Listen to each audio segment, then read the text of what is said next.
dimension climb for another 10? Do another climb for... I can't. If I get burned for 3 one more time, I'm gonna crash out. Oh! What's up, legends? You're watching ShadowNerds. We're here to help you climb the ladder without losing your mind. I'm Austin. And I'm Dominic. And today, we're gonna be talking about our Week 1 Legends Rise Shadowverse Worlds Beyond tier list. We really wanted to get this video up fast, so you guys know exactly what decks you should be ready to face in the upcoming debut of the Shadowverse Park Weekend Lobby Tournament. So for this video, we're gonna start at the bottom and work our way to the top. Just because a deck is at the bottom of the tier list doesn't mean it's completely non-competitive, but we want to be honest with you guys going into the week, telling you what you might want to build if you're trying to get a win for some extra resources with the early grind. Off to bat, we have Abyss. Now, Abyss has a lot of interesting cards in it that, you know, kind of drain your own leader while also killing your opponent's leader really fast with their bats and everything. Sadly, the curve of Abyss is really late game, and it's just doesn't have that great early game pressure that a lot of the other decks have on this list. I'm really hoping this deck gets more support because all the cool cards and how all the cool keywords work together, but it just doesn't have what it needs yet. Its 8 cost though is really strong, so it's all these little doggos that just rush down your opponent and just get everything. They do damage to your opponent when they die. It's a really cool card, but if it has that mid game and early game support, I think this deck could be way different into the next set. I agree. I think that the card pool in Abyss is just a little small to capitalize on all of the last words triggers that you get for killing your own units.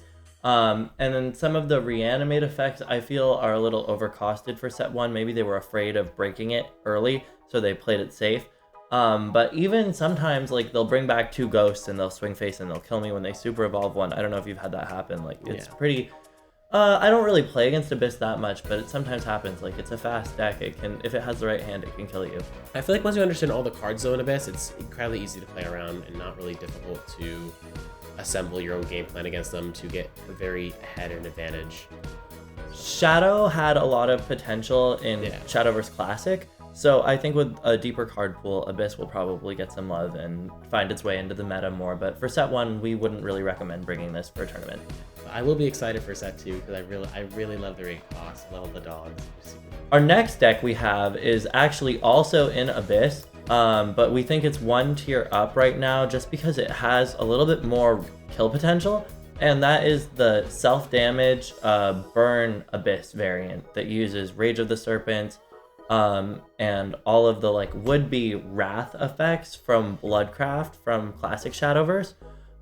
This deck can do a lot of damage to face really quickly.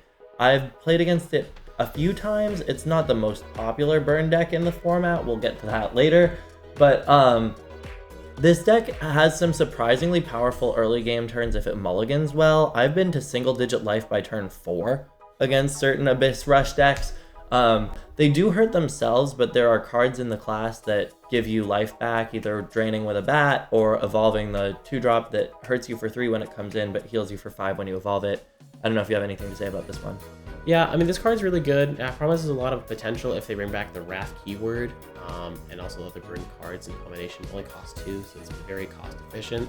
But the draining your own self leader right now just feels like a lot of pressure you're adding to yourself to give it a curve. So it doesn't really have the best place in the metagame right now. That's all I have to really say about this one. It's a pretty fast and simplified format, and a lot of decks are just trying to bash your face in as fast as possible. So when you bash your own face in, it doesn't always work out. But sometimes you can beat them in the race, and the deck has legs to stand on. Maybe in a future set, it will have some competitive viability. I'm not the biggest fan of this next one, but we have to talk about it anyways. So this is the fan in Dragon.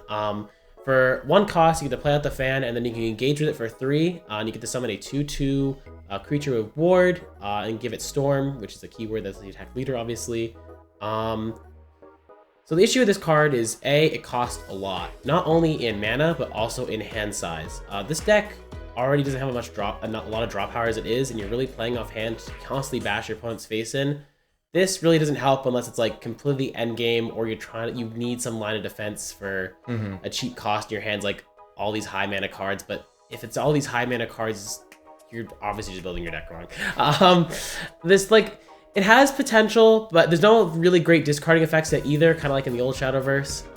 But once that gets going more, we have some strong discard effects. I can see this card becoming a lot better and it can do some things, and if it's able to do more in the future, it definitely could help Dragon be even stronger than it already is. I totally agree. I think that being able to turn any card in your hand into a body with not only Ward, but also Storm is kind of interesting because, like, in a way, it turns any card in your hand into a Burn 2 spell in Dragon, which is not necessarily, like, the craft that you would always think about that effect being present in. But we see them pushing some discard synergy in Dragon already with, like, Burnite and that card that gives +1/+0 when it's discarded.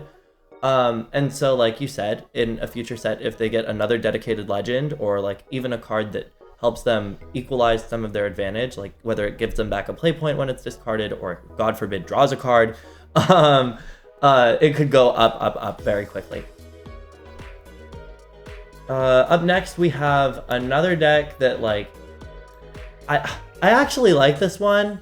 I really like Pixies, and I think that Arya is such a cool card, and I really like how Cygames did emblems and how, like, affect you as a player or apply to your leader now. I think, like, all of the crafts have interesting emblems that exist, and Arya in particular is one that has a lot of potential for future power. For people who don't know, Arya comes in and gives you an emblem that says for the rest of the game, all of your Pixie followers have Storm. They can attack face the turn they come in, and so that applies to your 1/1 fairy tokens. And when you super evolve her, she summons 3 1/1 fairy tokens on her own, so those can swing face. And if you sequence your turn and you use combo effectively, you can use, like, Fae, wiggle with your wings, twinkle with your toes to make them 2/2s that can swing face, and it can scale rather quickly.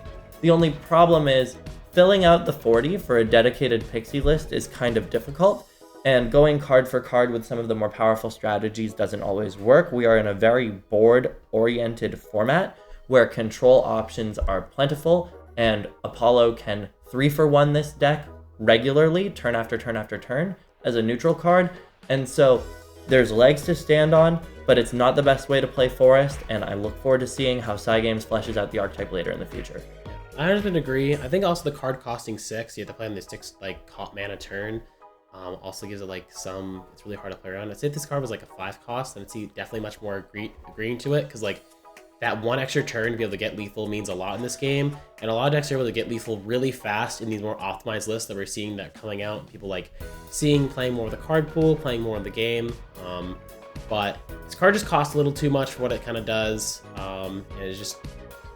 Even if you see it on 6, there's a lot better things you do with your cool combos. So the best thing about Shadowverse being an online card game is Cygames can do a balance patch like that. If they decide that Arya should be a 5-drop, you could try that.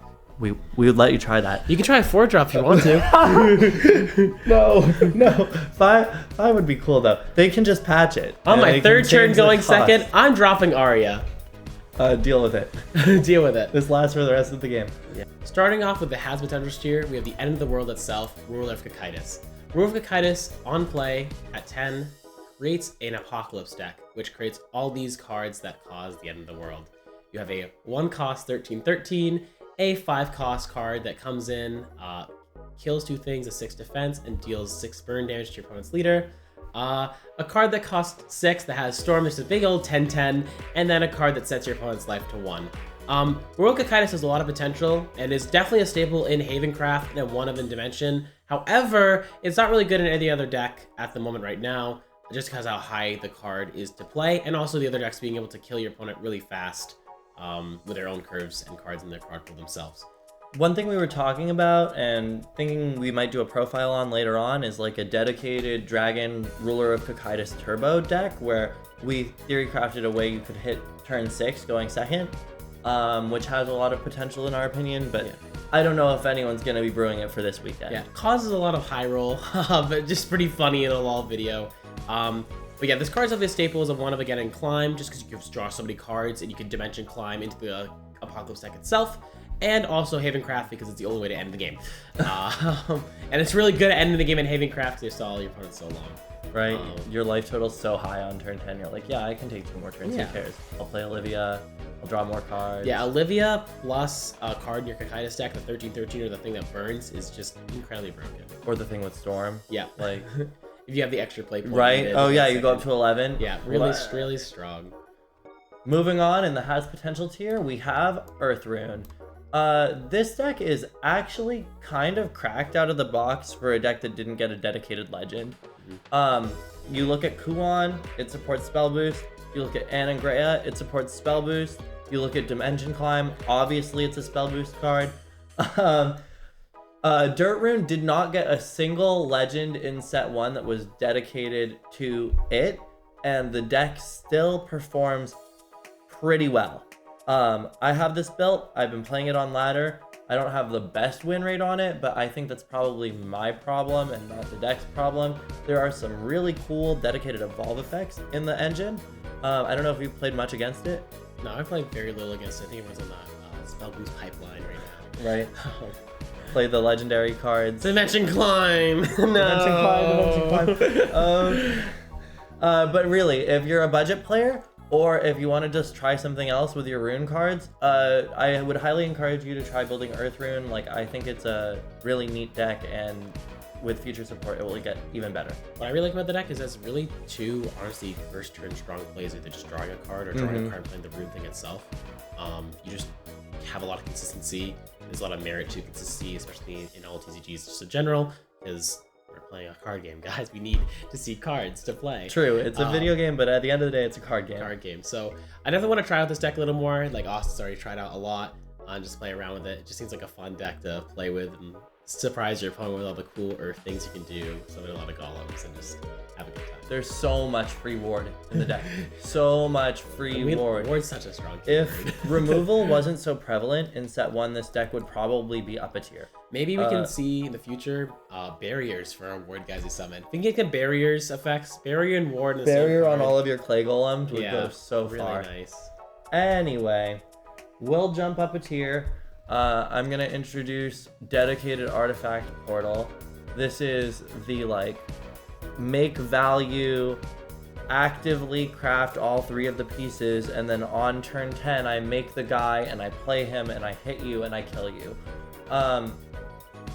I think the deck is nice. I think the deck is really consistent. It was so nice of Cygames to give the archetype a 1-drop, a 3-drop, a 4-drop, and a 5-drop, and a kill spell that add both gears to your hand. If you play 3 of all of those, that's 18 cards in the main deck that add both gears to your hand. Not to mention, there are 2 2-drops, each adding 1 of the gears. There's a 1-drop that on last words adds a blue gear. There's a 3-drop, the cat girl, that adds a red gear on play. You will never be wanting for gears if you're playing this version of the deck. I think it's really cool. I think it's really consistent, and it always has a tool for everything. Like, all of the artifacts actually have relevant effects. The rush, the ward, the burn, the board control, self-heal is relevant. I just don't think that the 10-drop is that good. What about you? Yeah, the 10-drop's not that good. Although your gears are always turning, you're not trying to always turn out this big, ginormous artificial robot guy. Genuinely, all the 5-cost gold robots are so cool the way they interact with not only your own field, but your opponent's field. Creating copies of them is super strong. Creating copies from your hand that go away. There's just so much versatility. You'll see that later in our video when we talk about. But the Kang Test robot is just some nice extra flavor, to be honest. I mean, you can super evolve it, make it a 13-13 with Storm, just finish games if you need to.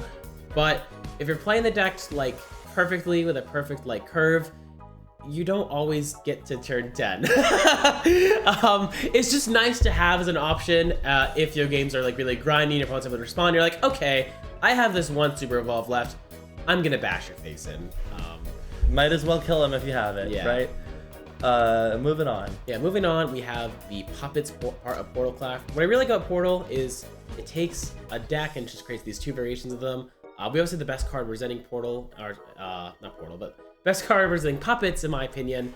Orcus is just crazy. Yeah, just creates so much pressure with Bane and just this big stat line. It has the summons a ward thing. It's just gross. Puppets themselves, though, I feel like they don't do enough yet. There's a lot of cool cards inside the archetype, but it's still tier 2 because it's still really good.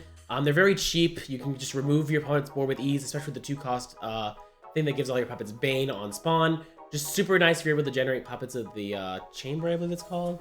Oh, Puppet Theater. Puppet Theater. And the Yeah. Mechanized Assassin. Yeah. Jared will put the card in. It puts a puppet in your hand and it gives it Bane when you play one each turn. Yeah, it's super strong, but it's not tier 1 just yet. Not yet. I can't wait to see the more puppet cards they choose to create, though. I'm very excited for that. I really like how the archetype kind of works. Every single deck that we've put on the tier list so far could get like 2 or 3 good cards and move up very fast. Yeah. The set is very well crafted. Sure, there are best decks and worst decks as there are in every game, but the design space is very cool across the board. Yeah. Very happy with it. Very happy with how Side Games designed all their cards. Really enjoying the card pool and investigating my time, seeing what other things can happen. Up next, we have Sword. Now, Sword's really cool. I like how it was able to flood the field. It's not the best flood the field archetype in my opinion, but it can do a lot of cool stuff. Its early game pressure is phenomenal, something much of Knights, and just they have a 1 cost that just has Storm, just hits your opponent for 1 off the gate. It was to create just a lot of early game tempo.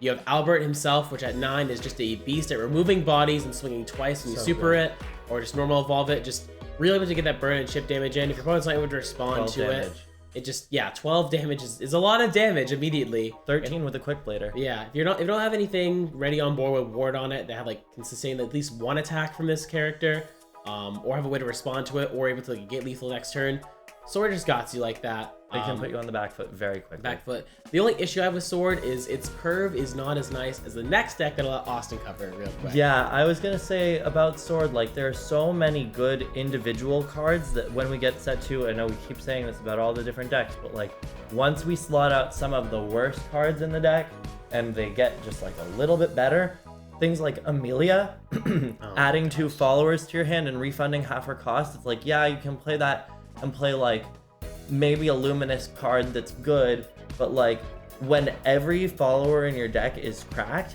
that's when this deck is going to go up a tier and be really strong as a board-based and giving barrier as well strategy. Amelia just giving barrier really lifts this deck. What Also a shines push for a card. turn.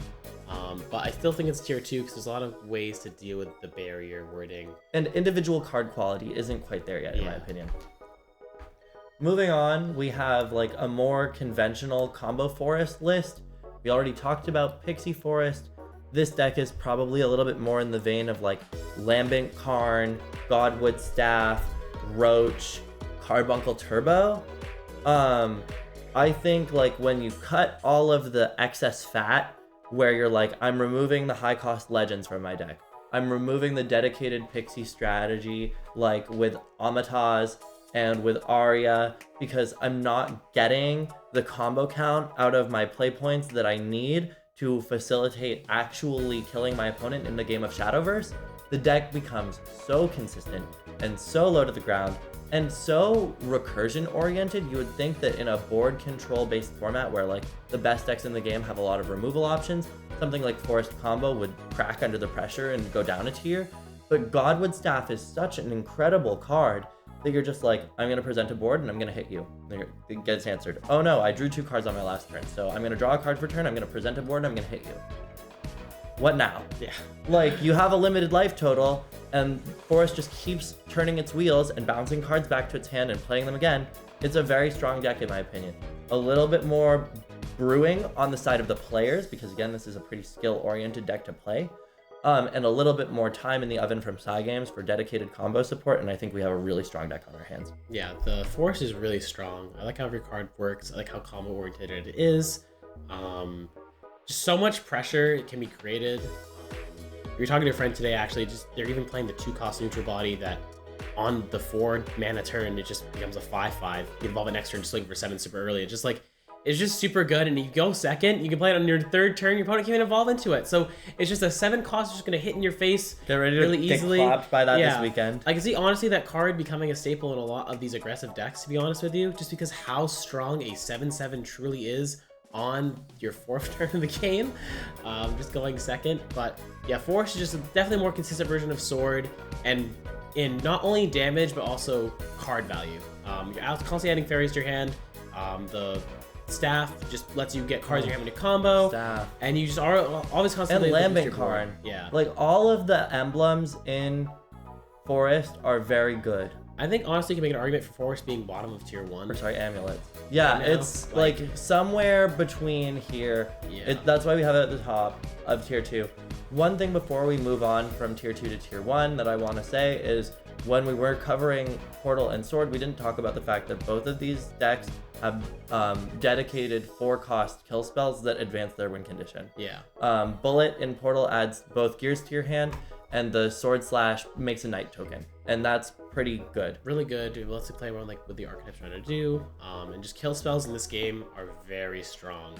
Especially like the cheaper they are, the more impactful they are. Like they do a lot of damage. And speaking of the cheaper they are, all the way back down to need support, Reaper's Dread Scythe, mark my words, will eventually be a broken kill spell for 1 play point in Abyss.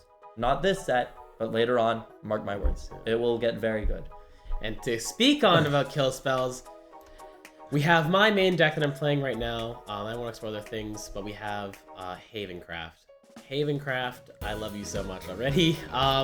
So this deck's biggest struggle, in my opinion, is that early game. If your opponent has a lot of curve early game and you don't, you can't answer it fast, you can get blown in the water. But if you're able to keep up, and you already know what a lot of the decks do, and Take your heals in and last the end game. yeah, it's like you last to end game. If you understand when you can take damage or when you need to answer boards or if you can take damage this turn, this deck just has a lot going for it if you play it super efficiently. The card that we're having covering it, and honestly my favorite card of the deck is Unholy Vessel. Unholy Vessel is a fan-made card. 6 cost, clearing board, doesn't care about barrier, just in destroying everything, and also doesn't destroy your supers when you use it. So you can keep your own. Think about that. Yep. So it just keeps your own bodies on board, which is really broken. Another of my favorite turns is when I have Unholy Vessel. And I've kind of cleared everything last turn with their 8 cost 6 white vanilla. I play 1 big body and go, okay, I'm gonna Vessel, then play Rule of Cocytus to finish up a lot of my games.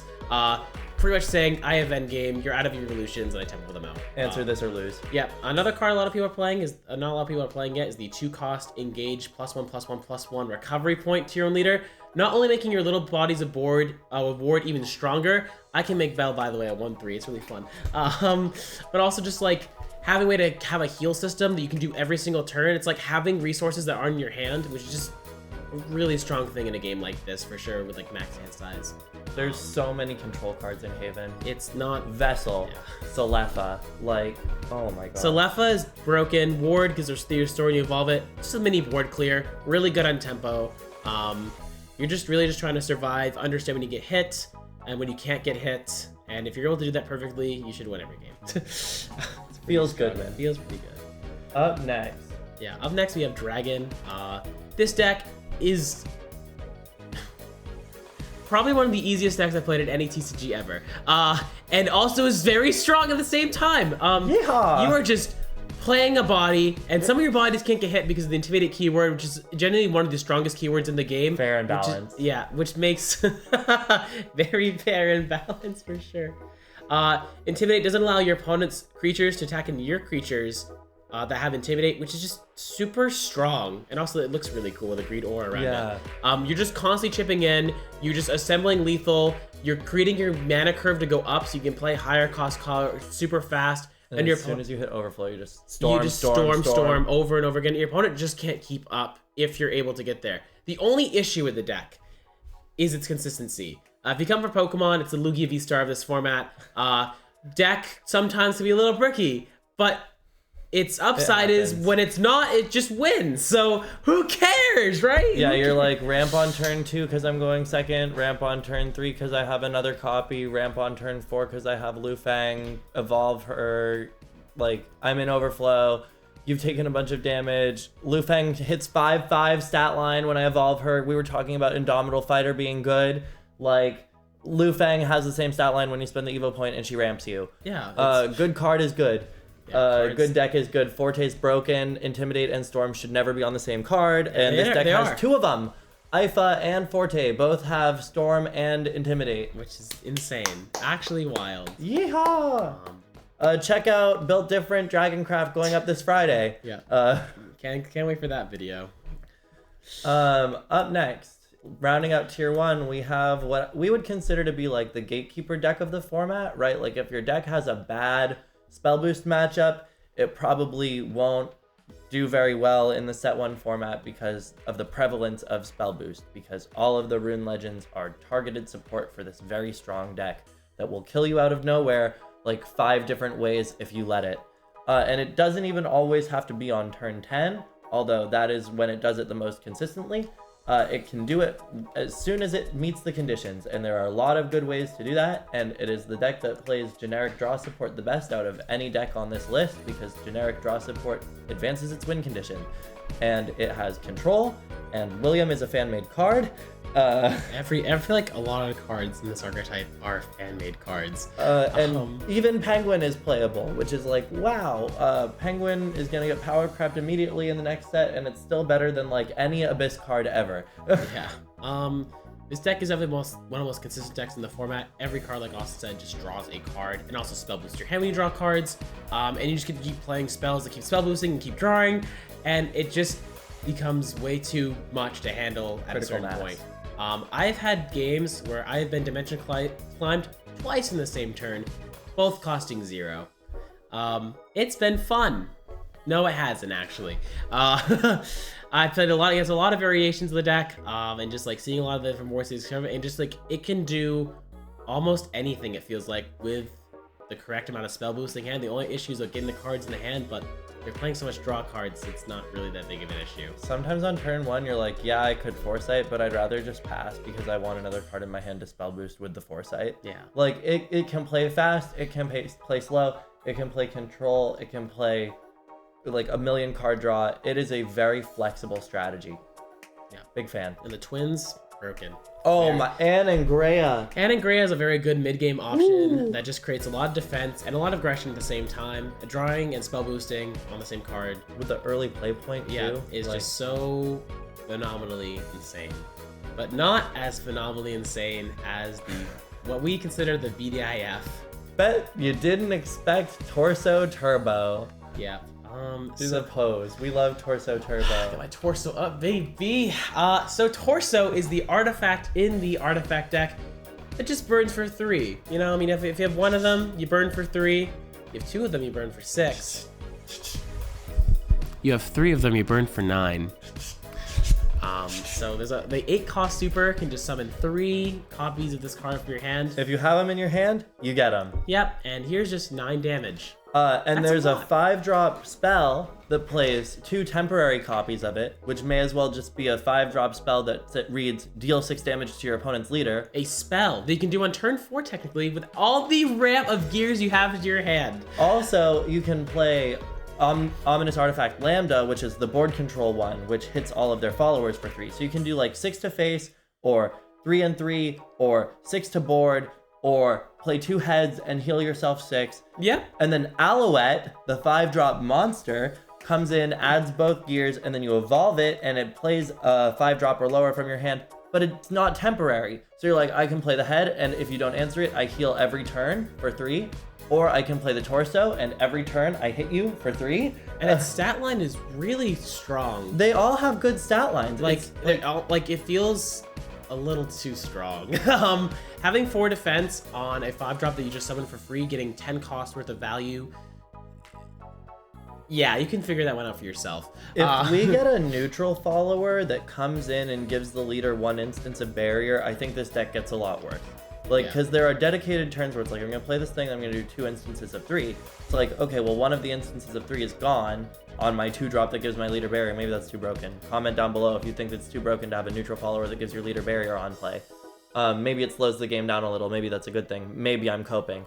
But this deck is really strong. Yeah, creates so many bodies so fast, creates so much damage, so much different pressure points so fast, has board control already built into it. You just...